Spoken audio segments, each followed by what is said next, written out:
Assalamualaikum warahmatullahi wabarakatuh. Jumpa lagi kita dalam pembelajaran IPS kita kali ini.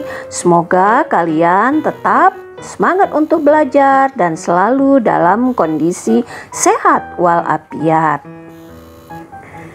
Dalam pertemuan kali ini kita akan membahas mengenai tema pengembangan pusat-pusat keunggulan ekonomi untuk kesejahteraan masyarakat dengan subnya pusat-pusat keunggulan ekonomi. Adapun tujuan pembelajaran kita kali ini adalah mengidentifikasi pusat-pusat keunggulan ekonomi di Indonesia dengan benar, menganalisa pengaruh pusat-pusat keunggulan ekonomi sebagai upaya untuk mencapai kesejahteraan masyarakat. Indonesia mempunyai banyak keunggulan dalam bidang ekonomi. Keunggulan ekonomi yang dimiliki oleh Indonesia dapat menjadi potensi dan peluang bagi kesejahteraan masyarakat Indonesia. Pengelolaan keunggulan ekonomi yang tepat dapat bermanfaat bagi kesejahteraan masyarakat. Untuk mengetahui apa saja keunggulan ekonomi yang dimiliki Indonesia serta pengaruhnya bagi kesejahteraan masyarakat, maka kita akan membahas pelajaran kita selanjutnya. Keunggulan ekonomi di wilayah-wilayah Indonesia. 1. Papua, tambang berupa emas dan tembaga serta kayu. 2. Maluku, hasil laut seperti ikan, garam, pasir, serta nikel. 3. Nusa Tenggara, objek wisata seperti Pulau Komodo dan terumbu karang yang tersebar sepanjang laut. 4. Sulawesi, perkebunan, pertanian, perikanan, dan minyak. Hasil utama dari perkebunan adalah kakao. 5. Kalimantan, perkebunan dan pertambangan seperti minyak bumi, gas, batu bara, dan cadangannya. 6. Jawa dan Bali. Jawa memiliki sumber daya manusia, modal, dan kewirausahaan, sedangkan Bali memiliki pantai-pantai yang indah. 7. Sumatera, perkebunan terbesar di Indonesia, hasil utama adalah karet dan kelapa sawit. Pusat-pusat keunggulan ekonomi antara lain A. PT Freeport Indonesia. PT Freeport adalah sebuah perusahaan afiliasi dari Freeport McMoran Copper and Gold Inc.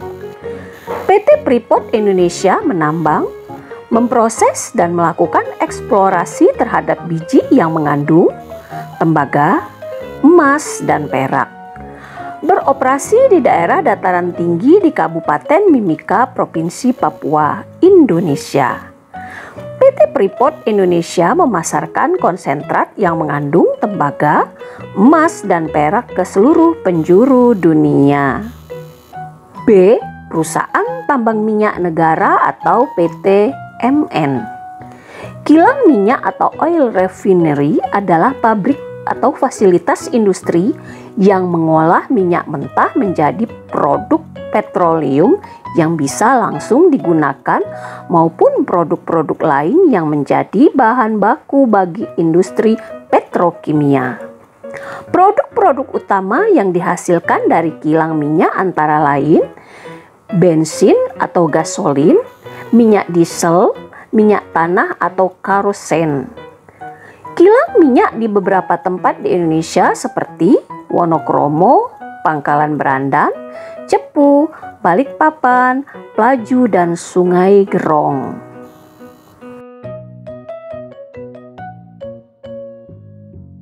C. Batik Indonesia. Batik merupakan salah satu hasil ekonomi kreatif yang dikembangkan Indonesia dari sejak dulu. Beberapa wilayah di Indonesia menghasilkan kain batik berdasarkan ciri khas dari masing-masing daerah. Batik yang terkenal di Indonesia selain berasal dari Solo, Yogyakarta, dan Pekalongan. Corak batik dari masing-masing daerah tidaklah sama, tergantung dari kebudayaan dari daerah tersebut. Batik merupakan salah satu dari keunggulan ekonomi yang dimiliki oleh Indonesia, dapat menembus pasar internasional dengan ciri khas tertentu. Pengaruh pusat-pusat keunggulan ekonomi antara lain: A. Migrasi penduduk.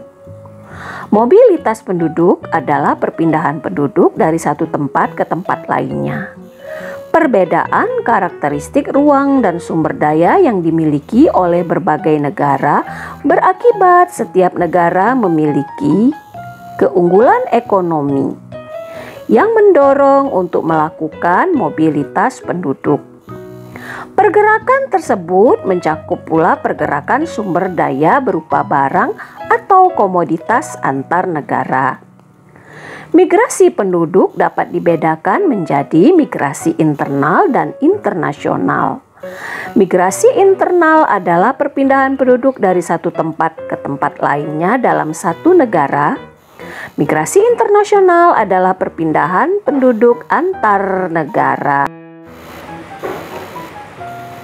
B. Transportasi.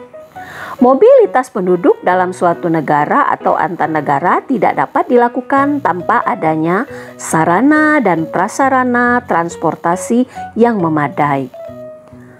Agar interaksi antar negara berjalan dengan baik, maka pemerintah Indonesia terus meningkatkan prasarana transportasi. Pemerintah membangun sarana jalan, bandara, pelabuhan, kapal laut, dan pesawat. Dengan tersedianya sarana tersebut, interaksi sosial, budaya, ekonomi antar penduduk negara di dunia dapat berjalan dengan baik. C. Lembaga sosial ekonomi. Dalam masyarakat Indonesia yang heterogen, terdapat berbagai jenis lembaga sosial, di mana satu sama lain saling berhubungan dan saling melengkapi dalam memenuhi kebutuhan masyarakatnya. Masyarakat Indonesia merupakan satu kesatuan dari struktur yang terdapat dalam masyarakat, yang terdiri dari berbagai macam lembaga sosial, stratifikasi sosial, nilai dan norma sosial, dan kelompok-kelompok sosial. D. Pendidikan. Pendidikan bagian terpenting dari pembangunan nasional. Sumber daya manusia yang berpendidikan akan menjadi modal utama pembangunan nasional, terutama untuk perkembangan ekonomi. Setiap negara berusaha meningkatkan kualitas pendidikan agar menghasilkan sumber daya manusia yang kreatif, inovatif, dan mampu bersaing di tingkat internasional. Pekerjaan. Dengan tumbuhnya pusat-pusat keunggulan ekonomi, maka berdampak bertambahnya produk barang dalam negeri.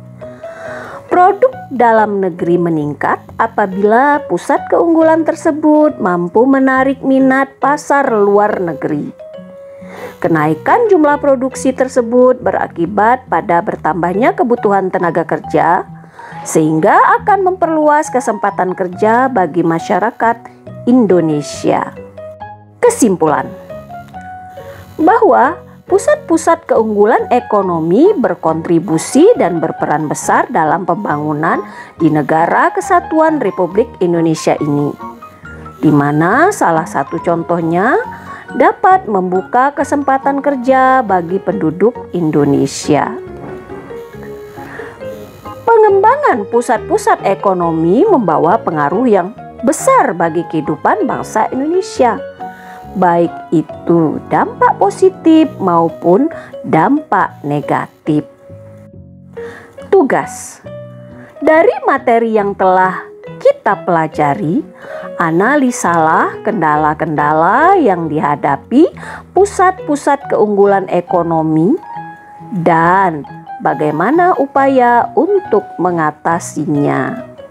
Demikianlah pembelajaran kita kali ini. Semoga kalian dapat memahaminya. apabila membawa dampak yang baik dalam perkembangan pengetahuan kalian, silakan subscribe, like, dan komen. Sampai ketemu lagi dalam video-video pembelajaran IPS dalam vlog Cikgu selanjutnya. Semoga kalian tetap sehat dan bersemangat belajar. Billahi taufiq wal hidayah. Assalamualaikum warahmatullahi wabarakatuh.